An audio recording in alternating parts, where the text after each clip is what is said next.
बस भरोसा कर लो, हमारा काम हो गया। समझ रहे हैं हमारी बात? भरोसा कर लीजिए। ये हम आखिरी बात है, सब बातें तो भगवत चर्चा होती रहेंगी, ये हम हृदय की आखिरी बात कह रहे जिससे काम बनना है। ये मान लो हमारी बात, हृदय से कह रहा हूं, बिल्कुल श्री जी से मिल के कह रहा हूं, ये बात बिल्कुल वही बात कर रहा हूं। मान लो इस समय हमारी बात मान लो, वहीं से बात कर रहा हूं। महारानी जी का भरोसा मात्र भगवत प्राप्ति करा देगा।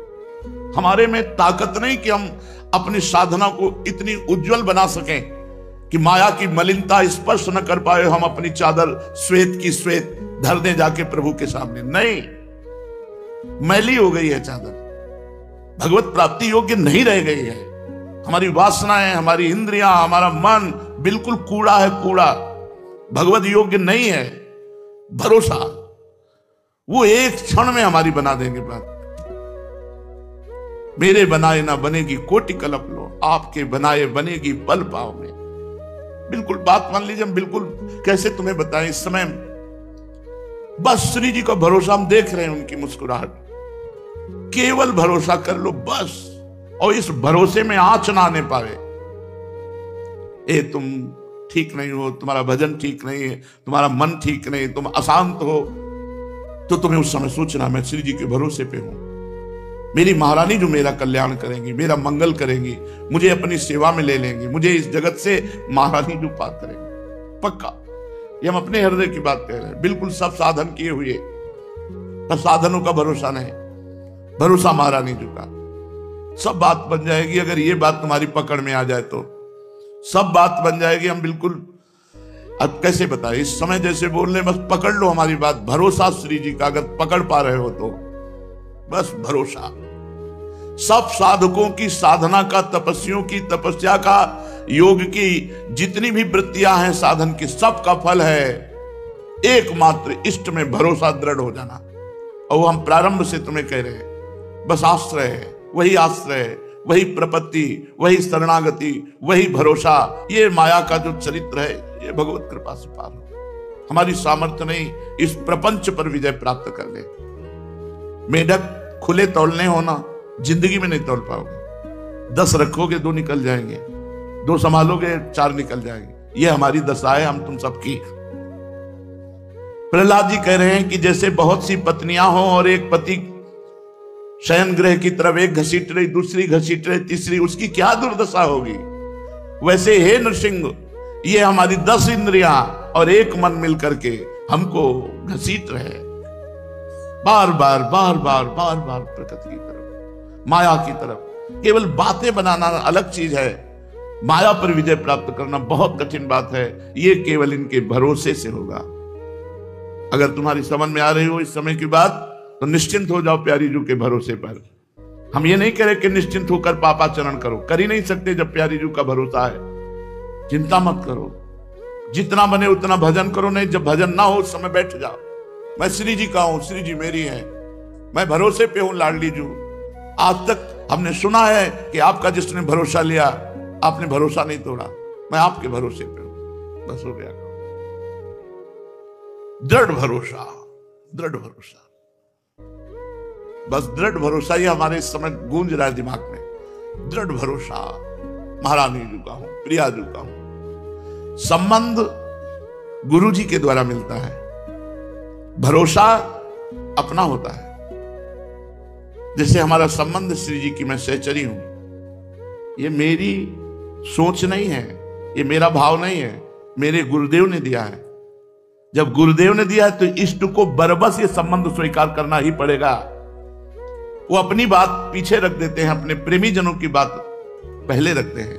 तो हमारे गुरुदेव ने हमको ये भाव दिया, इस पर तो मुझे चिंता ही नहीं है, क्योंकि देने वाले ने दिया है, स्वीकार करने वाले को स्वीकार करना होगा।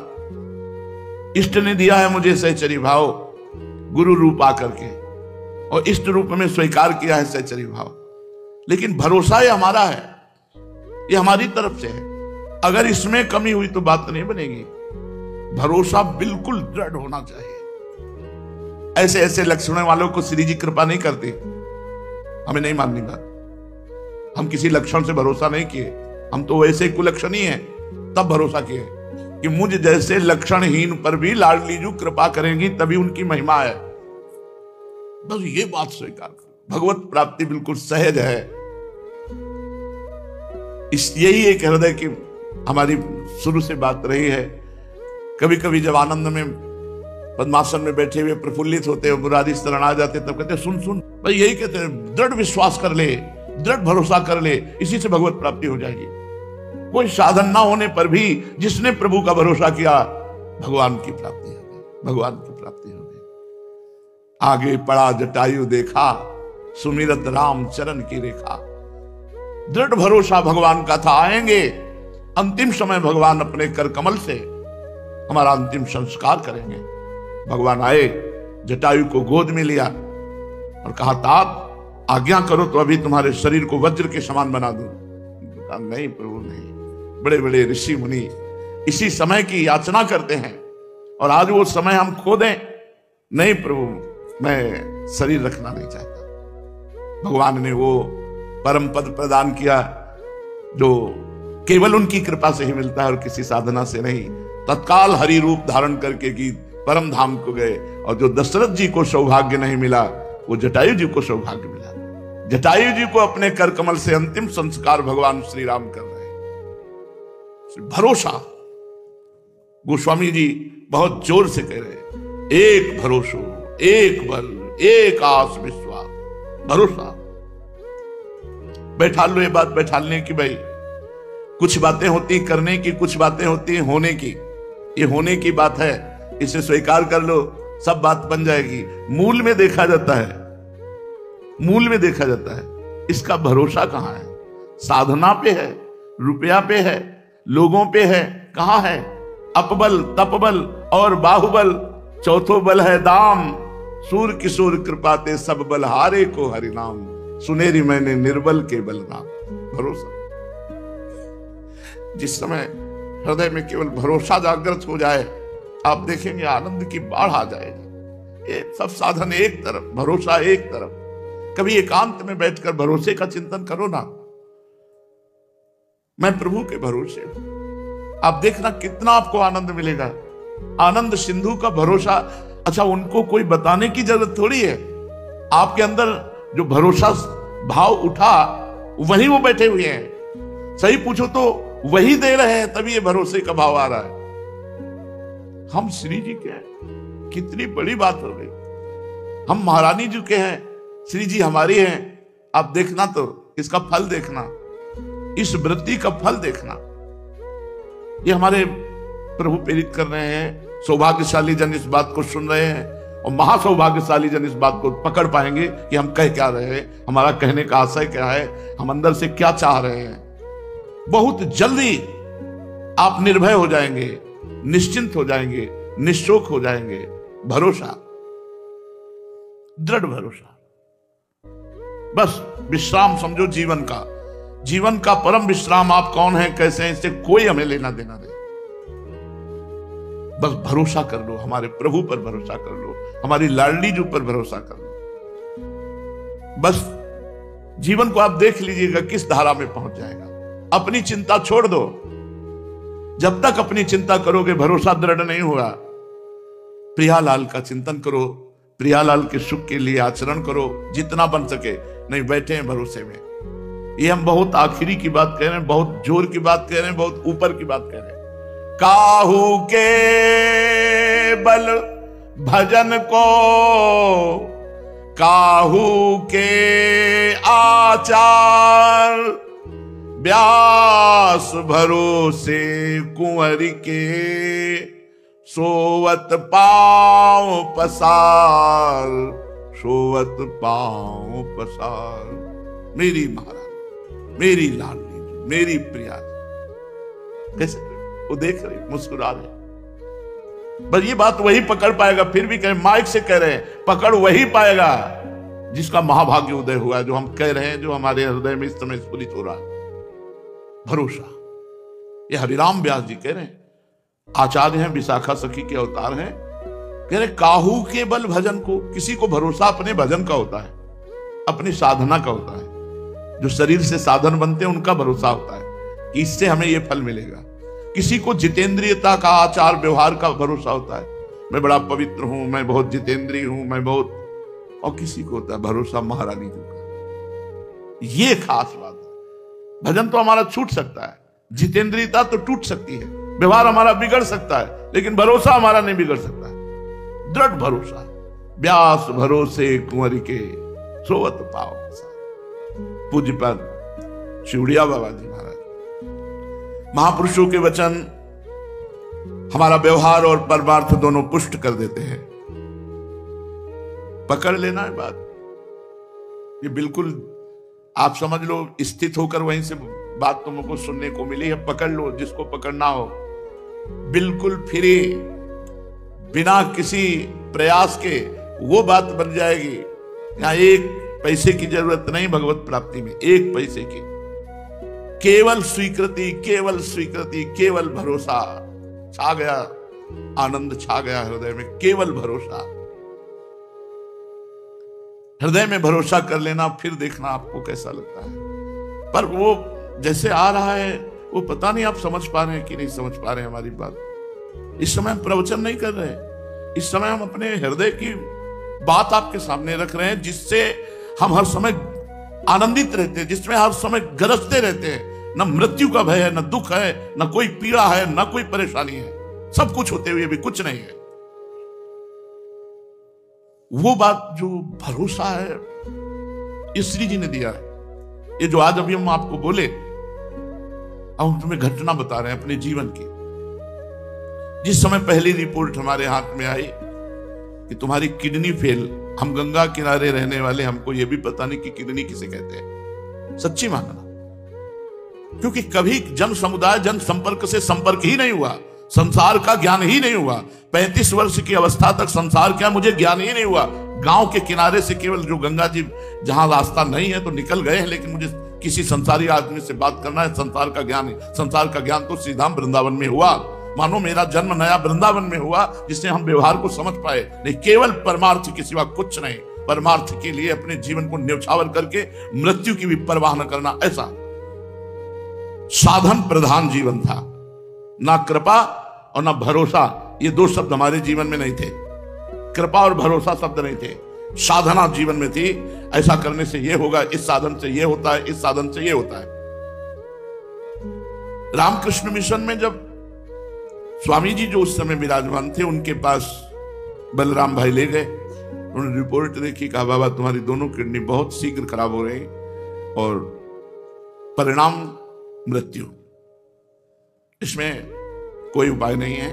शायद उस समय डायलिसिस उपलब्ध नहीं होगा, क्योंकि इस शब्द का कहीं भी ना दिल्ली में उच्चारण हुआ था ना यहां हुआ था।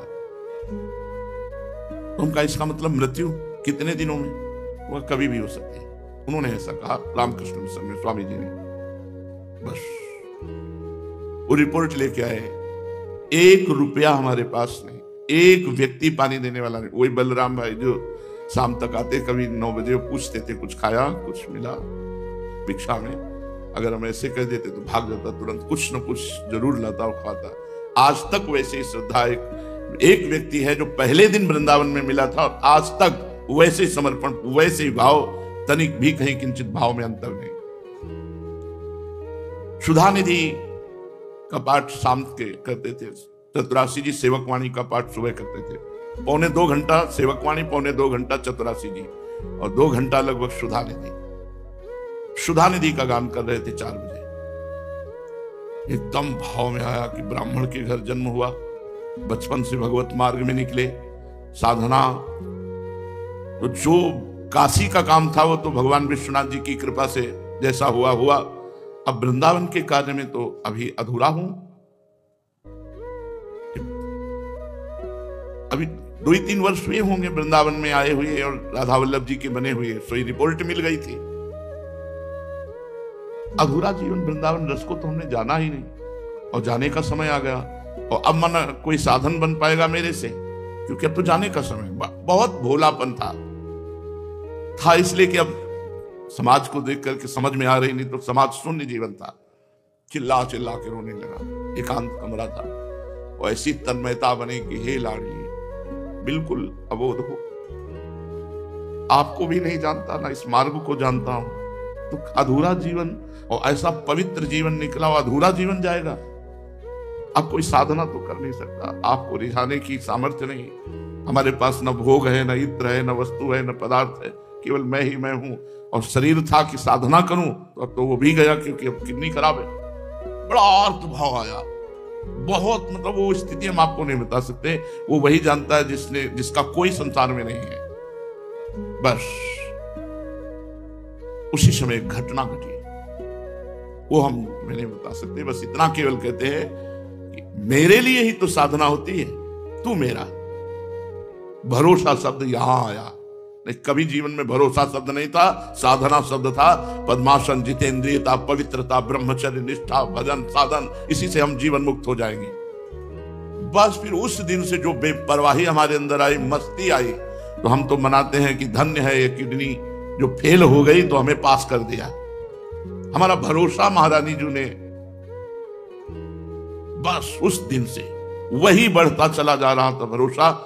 उसी भरोसे का ये सब जो कुछ आप देख रहे हो, सब उसी भरोसे का है। और कर्ता धरता वो वही हम आपको दे रहे हैं। भरोसा, महारानी जी का भरोसा, हृदय से भरोसा बैठ जाए, बस बेपरवाह। मेरे लिए मैं कह रहा हूं, तू मेरे, बस भरोसा जागृत हो गया। अच्छा, आपको श्री जी ने कहा तो आपको भरोसा हो गया, लेकिन मेरे तो आप प्रश्न कर, तो कौन कहला रहा है? कौन कहला रहा है? अगर तुम संत मानते हो, भक्त मानते हो, गुरु मानते हो, जो भी तुम्हारे अंदर भाव है, कोई भेद नहीं। भक्ति भक्त भगवंत गुरु चतुर नाम बपु एक, इनके पद बंधन किए नासत विघ्न अनेक। मान लो मेरी महारानी जो बोल रहे, मेरे लिए सिर्फ मेरी महारानी जो बोल रहे कि मेरा भरोसा कर ले। मेरे गुरुदेव के रूप में मेरी महारानी बोल रहे, इस संत के रूप में महारानी बोल रहे, इस भक्त के रूप में महारानी बोल रहे। मान लो अभी निहाल हो जाओगे। इस शरीर पांच भौतिक नाशवान मलमूत्र का भांड, इससे हम साधना करके श्री जी को रिझा पाए। बस आप रीझ जाओ, अपने से रीझ जाओ। और वो रीझ चुकी है, अगर वो रीझ चुकी ना होती तो हम यहां बैठे हुए चर्चा ना कर रहे होते, ना आप सुन रहे होते। यहां वृंदावन में प्रवेश पाना श्री किशोरी जी की कृपा से है, वृंदा देवी की कृपा से है। भरोसा।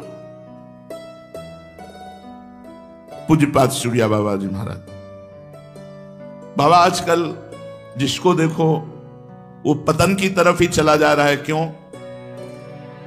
क्योंकि उत्तर, असत पुरुषों का दर्शन, संभाषण, स्पर्श, इससे पाप बढ़ता है, मन मलिन होता है। ध्रुवदास जी ने भी कहा है कि धाम, प्रिया, प्रीतम, इनके प्रति जिनके हृदय में प्रियता ना हो, ऐसों का स्पर्श ना करें। वृंदावन के वास को जिनके नाय हुलास, तिनको परस न कीजिए, तज ध्रुव तिनको पास। श्री ध्रुवदास जी महाराज कह रहे हैं कि जो अगर धामवास की उल्लास वृत्ति नहीं है तो ऐसे लोगों का स्पर्श नहीं करना चाहिए। जो भगवत विमुख हैं, पापाचरण करते हैं, उनसे संभाषण करने से, उनका स्पर्श करने से, उनके साथ खान पान करने से, अगर आप भजनानंदी हो तो भजन का तेज नष्ट हो जाएगा, बुद्धि मलिन हो जाएगी। और भजनानंदी नहीं तो और बुद्धि भ्रष्ट हो जाएगी। जहां तहां के पावने भजन तेज घट जाए, जहां जहां जैसा भोजन मिला वैसा खा लिया, जैसे लोग मिले हंसे खेले बात किए, ये साधक की दृष्टि नहीं है। यदि असत पुरुषों का दर्शन, स्पर्श, संभाषण किया जाए तो पापों की वृद्धि होती है। यदि पुण्यात्मा महात्माओं का दर्शन किया जाए, संभाषण किया जाए, स्पर्श हो जाए तो पुण्य की वृद्धि होती है, पवित्रता आती है। इसी से हमारे यहां पाप कर्म बढ़ते चले जा रहे हैं, क्योंकि अधिक संग असत आचरण करने वाले दुरात्माओं का मिलता है। सत आचरण करने वाले महात्माओं का तो बिरला ही। जब द्रवहि दीन दयालु राघो तो साधु संगति पाइए। जब भगवान द्रवित होते हैं तब भक्तों का संग, संतों का संग मिलता है। सुत दारा धन लक्ष्मी पापियों के घर होए, संत समागम हरि कथा तुलसी दुर्लभ दोए। आजकल तो इन बातों को भी सत्य नहीं मानते हैं, शास्त्रों को भी सत्य नहीं मानते हैं। जब शास्त्रों को सत्य नहीं माना जाएगा, संतों को सत्य नहीं माना जाएगा, तो पतन ही होगा। कौन तुम्हें संभालेगा कि तुम्हें ये करना चाहिए, ये नहीं करना चाहिए? आजकल के लोग आधुनिक पद गाने वालों के पद गाते हैं, नहीं गाना चाहिए। नहीं, सूरदास जी, तुलसीदास जी, मीराबाई जी, हरिवंश महाप्रभु स्वामी हरिदास जी, हरिव्यास देवाचार्य, इन महापुरुषों के जो समाधि के द्वारा भाव में प्रियालाल की दिव्य लीलाएं देख रहे, वो पद गाने चाहिए। इधर उधर के तुकबंदी जोड़ के, आजकल ये तुकबंदी से थोड़ी है, चतुरासी जी, केलीमाल जी, महावाणी जी, ये भाव समाधि में डूबे हुए प्रियालाल की दिव्य लीलाएं जो हो रही उन्हीं को रच रहे हैं। पूज्य पादुड़िया बाबा जी कहते हैं ऐसे आधुनिक शब्दावली को जोड़े हुए पदों का नहीं गायन करना चाहिए।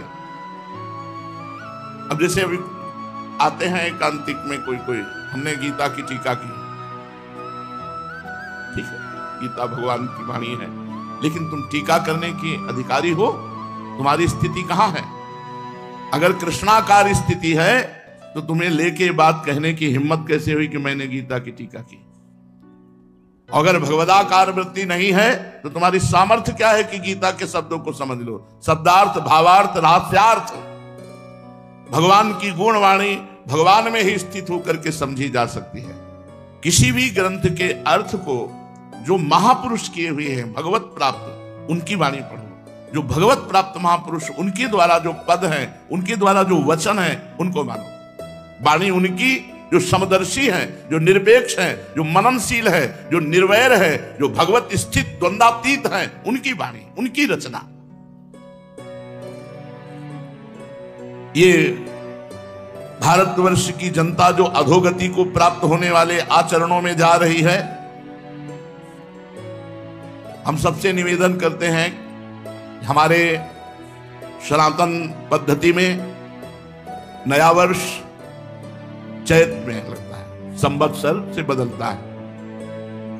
ठीक है, आप अंग्रेजी तारीख का नया उत्सव मनाते हैं, मनाइए, मुझे कोई विरोध नहीं, क्योंकि किसी भी निमित्त से उत्सव मनाइए, नाम कीर्तन कीजिए, भगवत चर्चा कीजिए, वृंदावन धाम की परिक्रमा लगाइए, तीर्थों का अवगाहन कीजिए, अन्य आवश्यकता जिनको वस्तुओं की है उनको दान कीजिए। ब्राह्मण, गौ, संत, महात्मा, जो भी जैसा तुम्हारा भागवतिक भाव। सबसे प्रार्थना है, यदि आप ये हैप्पी न्यू ईयर मनाएंगे तो हैप्पी तभी होगा जब भगवान का नाम कीर्तन करवाइए, 24 घंटे नाम कीर्तन करवाइए। भगवान की 24 घंटे नाम कीर्तन की वृत्ति से जगत मंगल होता है। जहां जहां नाम की आवाज जाती है, जिसके कान में पड़ती है उसके पाप नष्ट होते हैं, उसकी पुण्य वृद्धि होती है, उसका मंगल। यह हैप्पी, यह हैप्पी। शराब पीना हैप्पी नहीं, मांस खाना हैप्पी नहीं, व्यभिचार करना हैप्पी नहीं, उद्दंडता करना। आप देखो नए नए सैकड़ों बच्चे ऐसे नशे करेंगे कि घर तक पहुंचना मुश्किल हो जाएगा, और वो क्लबों में केवल ये कि आज हैप्पी न्यू ईयर। किस बात का हैप्पी? अधर्माचरण का महापाप जिसे कहा गया, वो मदिरा पान, व्यभिचार, जुआ खेलना, नशा कर, ये सब हैप्पी? मूर्खता। प्रसन्नता तो भगवान के चरणारविंद का आश्रय लेने से, उनके चिंतन से है। ब्रह्मभूता प्रसन्नात्मा। हैप्पी माने प्रसन्नता, तो ब्रह्मभूता प्रसन्नात्मा, ना कि ये मलिन आचरण करना। इसलिए सबसे प्रार्थना है, इस नवीन वर्ष के प्रारंभ में ही कसम खाइए कि मैं कभी भी, अगर आप मानते हैं इस अंग्रेजी नवीन वर्ष को, हम कहते हैं मानो, मानो, किसी भी तरह मानो, उसे भगवान से जोड़ दो, सब मंगल हो जाएगा। कभी भी किसी भी स्थिति में मैं कभी पराई माता बहनों के साथ व्यभिचार नहीं करूंगा। नियम लो, मैं कभी शराब नहीं पीऊंगा, मैं कभी मांस नहीं खाऊंगा, मैं कभी किसी का भूल कर अहित नहीं करूंगा। तब तो तुम्हारा हैप्पी न्यू ईयर होगा। नहीं, हैप्पी नहीं हो सकता, पक्का हैप्पी नहीं हो सकता। असत आचरण करने वाला कभी प्रसन्न नहीं हो सकता। थोड़ी देर हर्षित हो सकता है, लेकिन शोकित होना पड़ेगा। हमारा भारतवर्ष महान भगवत धर्म युक्त है। ये अधोगति को जो जा रहा है, ये नवीन नवीन बच्चे, नवीन नवीन अवस्था की बच्चियां, ये सब अपनी मर्यादाओं को छोड़कर गलत आचरणों की तरफ बढ़ रहे, इसलिए बहुत हानि है। पूज्य बाबा, जो शास्त्र के नियमानुसार चलता है, उसकी भागवतिक और लौकिक दोनों उन्नति होती है। ऐसी धूर्तता छाती है कि हैप्पी न्यू ईयर, धूर्तता, उद्दंडता, मलिनता, अपवित्रता, असभ्यता, ये हैप्पी होगा तुम्हारे लिए न्यू ईयर? ये नया साल तुम्हारे लिए आनंद, नया साल आनंद होगा। घी का दीपक जला करके कलश में रखो, नियम लो कि आज से मैं असत आचरण नहीं करूंगा, 24 घंटे नाम कीर्तन करो, सुंदर सुंदर भोग पकवान बनाओ, भगवान को भोग लगाओ, 10-20 भूखे को पवाओ, सर्दी का समय 10-20 कंबल खरीदो, फुटपाथ में जो सो रहे हैं उनको बांटो और कहो हैप्पी न्यू ईयर, माना तुम्हारी हैप्पी न्यू ईयर हो गया। भगवत संबंध से संकल्प करो, आज से कभी असत आचरण नहीं करेंगे, तो ये बात समझ में आएगी। ये मलिनता के आचरण करने वाले कभी हैप्पी रह सकते हैं, आज हैप्पी मना लो, कल डिप्रेशन में जाओगे क्योंकि पाप आचरण कर रहे हो। ये तुम्हें ऐसी जगह ले जाएंगे जहां शोक, चिंता, भय, उद्विग्नता, अशांति, जन्म, मृत्यु ये सब होगा। इसलिए अपने वास्तविक भारत देश का जो हैप्पी न्यू ईयर है वो है संवत्सर। जब संवत्सर बदलता है, चैत की शुक्ल प्रतिपदा, वो हैप्पी न्यू ईयर। लेकिन आप मनाते हो, मनाओ, हम भी आपके में सम्मिलित हैं, पर नाम कीर्तन करो, भगवत यश चर्चा करो, भगवत साधन करो, गौ सेवा करो कि आज साल का नया दिन है, आज 5000 गायों को भोजन पवाएंगे, आज 5000 गरीबों को भोजन पवाएंगे, आज हम अस्पताल में जाके 5000 रुपया देंगे कि किसी गरीब की सेवा में हमारी जितनी सामर्थ्य है उतना ऐसा करेंगे। ये नहीं कि 50,000 की शराब पी के लड़खड़ाते हुए आ रहे हो कि हैप्पी न्यू ईयर। ये गंदी बात अगर हमारी आवाज कान में पहुंच रही है तो आप वृंदावन में बैठे हो या जहां भी हो, हमारी आवाज का अगर जरा भी आप आदर करते हैं, श्रद्धा करते हैं, तो आप कोई भी गलत आचरण नहीं करेंगे। नियम लें। पूज्य बाबा, हमें जैसे रोग होने पर डॉक्टर की जरूरत है, ऐसे बुद्धि भ्रष्ट होने पर बुद्धि को शुद्ध करने के लिए हमें गुरु की जरूरत है, हमें संत की जरूरत है। अगर हमारे देश में भगवत प्राप्त महान संत ना हो तो जो पापाचरण हो रहा है ये किसी को भी शांति ना होने दे, किसी को भी चैन से ना रहने दे। पर वो तो संतों की कृपा, भजन करके सर्वे भवन्तु सुखिना सर्वे सन्तु निरामया, ऐसा तो आनंदमय जीवन, सुखमय जीवन पाप करते हुए भी पृथ्वी फट नहीं रही। आकाश हमको अवकाश दे रहा है, वायु हमको जीवन दे रही, जल हमको जीवन दे रहा है, लेकिन अगर ज्यादा बढ़ता चला जाएगा तो ये सब दूषित होते चले जाएंगे। इसलिए हम अपने आचरणों को सुधारें, अपने पापाचरण को सुधारें, भगवान नाम से जुड़े, भगवत महिमा से जुड़े, तो हमारा जीवन पवित्र होगा, हृदय आनंदित होगा। चलते हैं श्रीमद् भागवत महापुराण। भगवान श्री कृष्णचंद्र जी ने जब द्वारिका लीला का विस्तार किया तो अष्टपट रानियों को स्वीकार किया। प्रथम श्री रुक्मिणी जी, द्वितीय श्री जाम्बवती जी, तृतीय तीसरी श्री सत्यभामा जी, चौथी श्री कालिंदी जी, पांचवी श्री मित्रविंदा जी, और छठवीं नागनिजिति सत्या जी, और सातवीं भद्रा जी, और आठवीं लक्ष्मणा जी। ये 8 पटरानियां भगवान की। राजा परीक्षित ने पूछा, भगवान श्री कृष्ण ने भौमासुर को, जिसने राजकुमारियों को बंदी गृह में डाल रखा था, क्यों और कैसे मारा? आप कृपा करके भगवान श्री कृष्ण का यह पावन चरित्र हमें सुनाइए। श्री सुखदेव जी ने कहा, परीक्षित, भौमासुर ने अपने बल से वरुण भगवान के छत्र का अपहरण कर लिया, और सबसे बड़ी बात यह थी कि देव माता अदिति के कुंडल छीन लिए जाके। महाबली था भौमासुर। यह असंभव बात त्रिभुवन में अभी तक किसी ने ऐसा नहीं किया था कि परम पवित्र जगत बंदनी देव माता अदिति के कुंडल छीन लिए, वरुण जी का छत्र छीन लिया, और सुमेरु पर्वत पर मणि पर्वत नाम का एक स्थान अपने कब्जे में कर लिया। द्वारिका में राजाओं के द्वारा प्रार्थना भेजी जाती, छोटे छोटे राजा कर भगवान से उसकी सब करतूतें बताते भौमासुर की।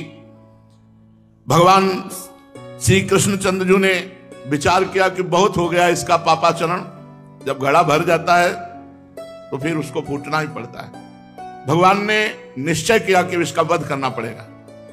सब सूचनाएं मिलती, किसी भी योनि की किसी भी जीव को कहीं भी जहां ये ज्यादा हाहाकार मचा देता, क्योंकि इसकी मृत्यु सिर्फ भगवान से, दूसरा कोई मार नहीं सकता। तो जहां जाता वहां आतंक फैलाए हुए था भौमा, और जहां ये रह रहा था ऐसी व्यवस्था थी कि वायु भी बिना आज्ञा के प्रवेश नहीं कर सकती, ऐसा ताकतवर भौमासुर। 16,100 कुमारियां जो जिनका ब्याह नहीं हुआ था, ऐसी राजकुमारियां अपहरण करके बंद किए हुए था ये। पूरे त्रिभुवन में जहां कोई सुंदरी नौकन्या दिखाई देती, शायद भगवान का कार्य पूरा कर रहा था। पृथ्वी का अवतार सत्यभामा जी है और ये भौमासुर भूमि का पुत्र है। तो सत्यभामा जी से कहा, बैठो गरुड़ पर आगे, आज तुम्हारे सामने ही तुम्हारे पुत्र का वध करूंगा। मानो ये संबोधन करने के लिए कि बाद में भूमि अवतार है, कहीं रुष्ट ना हो जाए। तो कहा, बैठो, जब तुम ही कहोगे कि मारो प्रभु इसको, तब हम मारेंगे। तो गरुड़ पर सत्यभामा जी को बैठाला। प्राग ज्योतिषपुर ये इसकी राजधानी थी। भगवान गरुड़ जी को आदेश किया। प्राग ज्योतिषपुर में प्रवेश करना बहुत कठिन था। पहले तो चारों ओर जुड़े हुए पहाड़ों की किलेबंदी थी, उसके बाद दिव्यास्त्रों का घेरा था। आप प्रवेश करेंगे तो आपको काट डालेंगे दिव्यास्त्र, चलाने की जरूरत नहीं है। इसके बाद जल की खाई थी, उसके बाद बिजली की चार दीवारी थी, इसके बाद जहरीली गैस की चार दीवारी थी, इसके बाद मुर दैत्य ने चारों ओर 10,000 घोर दिखाई ना देने वाले फंदे में जाल, कोई भी चले फंस गए। इतनी तो उसकी प्राग ज्योतिषपुर की सुरक्षा थी कि वहां प्रवेश ही कोई नहीं कर सकता जहां भौमासुर रहता था। भगवान श्री कृष्ण ने कौमोदी की गदा को आदेश किया, पहाड़ों को चकनाचूर कर दो। आदेश देते ही फोड़ डाला, भगवान की दिव्य गदा ने चूर चूर कर दिया पहाड़ों को। सुदर्शन चक्र को आज्ञा की, जितने दिव्यास्त्र सबको नष्ट कर दो। सब शस्त्रों की मोर्चाबंदी छिन्न भिन्न कर दी। सुदर्शन जी को आदेश किया, ये अग्नि की, जल की, गैस की जितनी चार दीवारियां हैं सबको नष्ट कर दो। भगवान का सुदर्शन चक्र उनको नष्ट कर दिया। मुर दैत्य के फंदों को अपनी तलवार को आदेश किया, काट दो। दिखाई नहीं देते थे, तलवार ने सबको, दिव्यास्त्र हैं भगवान के। इसके बाद बड़ी बड़ी मशीनें लगी हुई थी, यंत्र। अगर कोई वीर पुरुष गया तो यंत्र उसे घसीट के तुरंत नष्ट कर देंगे। उस समय भी भौमासुर ने ऐसी व्यवस्था, भगवान ने पांचजन्य शंख का नाद किया तो सब मशीनें विदीर्ण हो गई, नष्ट हो गई।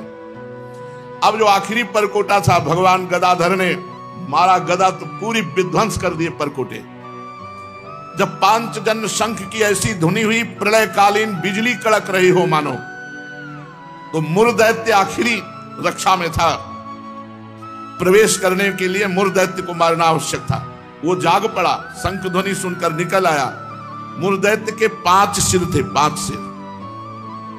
वो जल में पड़े सोता रहता था, क्योंकि कोई आ ही नहीं सकता वहां। प्रलय कालीन सूर्य और अग्नि के प्रचंड तेज के समान 5 खोपड़ी वाला मुर दैत्य, बड़ा भयंकर, कोई आंख उठाकर उसकी तरफ देख नहीं सकता था। उसने त्रिशूल उठाया और गरुड़ जी पर प्रहार किया। भगवान गरुड़ जी पर विराजमान थे, आगे सत्यभामा जी। ऐसा मालूम हुआ वो 5 मुख से अब त्रिलोकी को निगल जाएगा। जब गरुड़ जी पर त्रिशूल चलाया और 5 मुखों से सिंहनाद किया, सिंहनाद थरथरा दिया भूमंडल को। भगवान ने देखा कि मुर दैत्य का त्रिशूल गरुड़ जी की ओर आ रहा है, तो बड़ा हस्त कौशल दिखाते हुए सारंग धनुष से 2 बाण मारे कि त्रिशूल काटकर गिरा दिया। और मुर दैत्य के मुखों को भगवान ने बाणों से भर दिया। 5 मुख अट्टहास किया ना, 5 को बाणों से भर दिया। अब वो दैत्य बड़ा क्रुद्ध हुआ और अपनी गदा उठाई और भगवान पर प्रहार किया, परंतु गदाधर भगवान ने वो गदा उनके समीप पहुंचे, इसके पहले ही अपनी गदा से उस गदा को नष्ट कर दिया। अब वो भुजाएं फैला करके भगवान श्री कृष्ण और गरुड़ जी को मीसने के लिए चला, इतना बलवान। भगवान ने सुदर्शन जी को आदेश किया कि इसका हिसाब किताब कर दो। भुजाएं, जांग, गर्दन, छाती सब जगह से काट के वहीं ढेर कर दिया सुदर्शन जी ने। अब मुर दैत्य के प्राण पखेरु उड़ गए और जल में गिर पड़ा, जैसे इंद्र के वज्र से शिखर कट जाने पर कोई पर्वत समुद्र में गिर पड़ा हो। इसके बाद मुर दैत्य के 7 पुत्रों की रक्षा थी नगर की। ऐसे थोड़ी था भौमासुर का नगर। ताम्र, अंतरिक्ष, श्रवण, विभावसु, वसु, नभस्वान, अरुण, ये सब महाबलवान मुर दैत्य के समान। क्रम बाई क्रम इनकी पूरी सुरक्षा थी प्राग ज्योतिषपुर की। जो ही सुना पिता को मारा श्री कृष्णचंद्र जी ने, शस्त्र अस्त्रों से सुसज्जित होकर पीठ नामक दैत्य को अपना सेनापति बनाकर भगवान श्री कृष्ण पर चढ़ाई कर दी। भगवान श्री कृष्ण पर बाण, खड्ग, गदा, शक्ति, रिष्टि, त्रिशूल, प्रचंड शक्तियों की वर्षा करने लगे वो दैत्य। भगवान ने सारंग धनुष से निकले हुए बाणों से सब अस्त्र शस्त्रों को काटकर गिरा दिया और शस्त्र प्रहार से सेनापति, पीठ, उसके साथी दैत्यों के सिर, जांघें, भुजाएं, पैर, कवच सब सुदर्शन चक्र को आदेश किया, काट काट करके सब ढेर कर दिए। भगवान का सुदर्शन अमोघ। जब पृथ्वी के पुत्र नरकासुर, जिसे भौमासुर कहते थे, उस देखा कि भगवान श्री कृष्ण प्रवेश कर गए, सब विध्वंस कर दिया, असह्य क्रोध हुआ। वो मद वाले हाथियों की सेना में गजराज पर विराजमान होकर भगवान श्री कृष्ण के सामने आया और उसने देखा कि आकाश पर गरुड़ पर पहले सत्यभामा जी विराजमान है, फिर भगवान विराजमान है। जैसे सूर्य के ऊपर बिजली, वर्षाकालीन श्याम मेघ शोभायमान हो, सूर्य गरुड़ जी और बिजली सत्यभामा और वर्षाकालीन मेघ श्री द्वारिकाधीश महाराज। भौमासुर ने देखते ही भगवान पर शतग्नि नाम की शक्ति का प्रहार किया। भगवान ने सारंग धनुष से अमोघ बाण के द्वारा तुरंत उस शक्ति को नष्ट कर दिया। भगवान ने सुदर्शन चक्र को आदेश किया, जितने इनके सैनिक हैं वो तो बस केवल घूमना है, वहां कोई अस्त्र शस्त्र सुदर्शन जी को नहीं रोक सकता। जिधर घूम गए सब साफ हो गया। उस समय भगवान गरुड़ जी पर सवार होकर के गरुड़ जी को आदेश किया, इनके हाथियों की सेना को विदीर्ण कर दो। पंजे और पंखों के मार से बड़े बड़े गजराजों को विदीर्ण कर दिया। चोंच, पंजा, पंख। महाबली गरुड़ जी हैं, महाबली। त्रिभुवन में इनसे बड़ा बली कौन होगा, जो भगवान को विराजमान करके चलते हैं। अनंत ब्रह्मांडों का भार भगवान लेकर चलते हैं। चोंच, पंखे और पंजों की मार से भौमासुर के जितने भी गजराज हाथी थे सब मारे गए। अब भौमासुर अकेले खड़ा। उसने देखा गरुड़ जी की मार से तो मेरी सेना सब नष्ट हो गई। तब गरुड़ जी पर वज्र से भी कठोर शक्ति का प्रहार किया। गरुड़ जी ने एक पंखे के झटके से पूरी शक्ति को नष्ट कर दिया। गरुड़ जी हैं, गरुड़ जी। कभी अवसर आएगा तो जब अमृत हरण करने गए ना स्वर्ग लोग, तब इनके बल का विक्रम देखो। वायु देवता, अग्नि देवता, बड़े बड़े देवता, देवराज इंद्र सब कुछ चलाए। देवराज इंद्र ने वज्र चलाया तो इतना बड़ा पंखे छोड़ दिया, कहा तुम्हारे वज्र का सम्मान करता हूं, नहीं तुम्हारे वज्र को अपनी चोंच से अभी चकनाचूर कर दूं। गरुड़ जी भगवान के वाहन हैं। पक्षीराज गरुड़ जी ने अपने पंख से ही उस शक्ति को नष्ट कर दिया। भौमासुर ने जब देखा मेरी कोई चाल नहीं चल रही, कोई उद्योग नहीं चल रहा, सब विफल हो जा रहा, उसने त्रिशूल उठाया और भगवान श्री कृष्ण की तरफ बढ़ा प्रहार करने के लिए। तो सत्यभामा जी ने कहा प्रभु ये प्रहार कर रहा है, इसके पहले बोले बस बस तुम्हारे आदेश की जरूरत थी, क्योंकि उनको पता नहीं है मेरा पुत्र है। सत्यभामा रूप में है, भूमि पुत्र ही भौमासुर।